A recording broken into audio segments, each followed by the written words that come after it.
If you look at the game development space on YouTube, the first thing you'll hear people say is not to make your dream game. Because the thing about dreams is, they're limitless. They're huge and complex. You spend your childhood playing games, slowly building a wish list of features in your head so that by the time you're ready to start making one of your very own, you've come up with hundreds of features that will take nothing short of iron willpower to ever get close to finishing. See, in our hearts, we know the absolute minimum cup size should be double E, and yet, the real world is almost always flat. I've been working on this dream game of mine for some time now, and I decided to take stock on exactly how big of an effort it will be.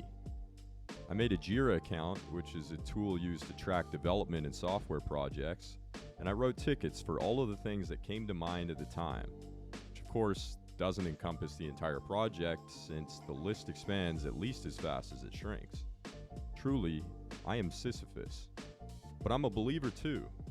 One day we'll have state-mandated chest augmentation surgery, and one day I'll release this game. I have to work smarter though, so I decided it was time to cut some things that aren't absolutely necessary for this game to be everything I dreamt it could be. There we go. And now back to the important stuff. We've got some work to do before we can get to that though. I started 3D modeling a new species since I figured it would be in poor taste just to tint the humans a different color, and also folks online sure don't seem to like that kind of thing. What's that? You still don't think this thing is game ready? Okay, well, this is just the beginning. See, we start by creating this low poly abomination, then I use Blender magic to soften it into millions of triangles I can sculpt into a shape vaguely resembling a goblin. Then we go through a frustrating hours-long process of projecting the clay onto the aforementioned abomination, and we get something like this. What's that?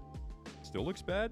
Luckily, I have a fix for that too, because all my characters are rendered into 2D sprite sheets that are only this big, making almost the entirety of those hours of work a complete f***ing waste of time.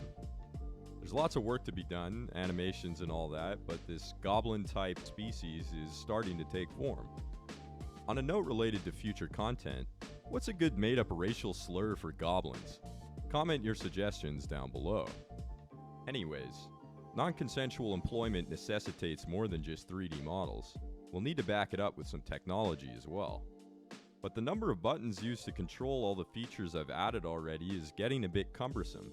So I figured we could use context menus for all the things you don't need to do quickly. Now you can hold the interact button to get a list of additional options, which is different depending on what you're interacting with, hence context.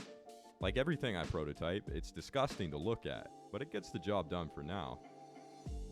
Next, I wanted a way to illustrate to the player the time remaining to complete an action, since some things, for gameplay reasons, can't happen immediately after clicking a button. I created this action bar, which can listen to player actions and display if it's long enough to warrant it. Here, it's listening for the player's attack, just test it out. Great. Now, we've long since had these prison cells, which NPCs can drag an unconscious player into, or vice versa. It's another hangover for my prototyping, but I thought I'd class the thing up a little bit since we're going to be looking at it a lot in the near future. So I gave it a new model. I also gave it some simple animations to display a little more information about its state to the player. Previously, NPCs, and the player for that matter, weren't actually able to get out of the prison cells. This was placeholder functionality I added while I waited for the feature I've now finally created to exist, which is lockpicking.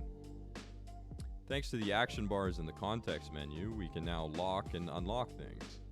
When the cell is locked, you can get in or out, and when it's not, you can't. Of course, the lock can be manipulated from the inside too, so you can escape captivity. Eventually, this will probably be governed by a lockpick item and a lockpicking skill, whenever I decide to get those things off of the Jira board. Now, the full process is relatively simple. First, we sneak up on our target and club them unconscious. Then we drag their body to a nearby prison cell. Once they're inside, we lock it so they can't escape. Finally, when they return to consciousness, we simply inform them of the good news. They got the job, but it doesn't pay well. Then we release them. Eventually, there will need to be more complexity to this.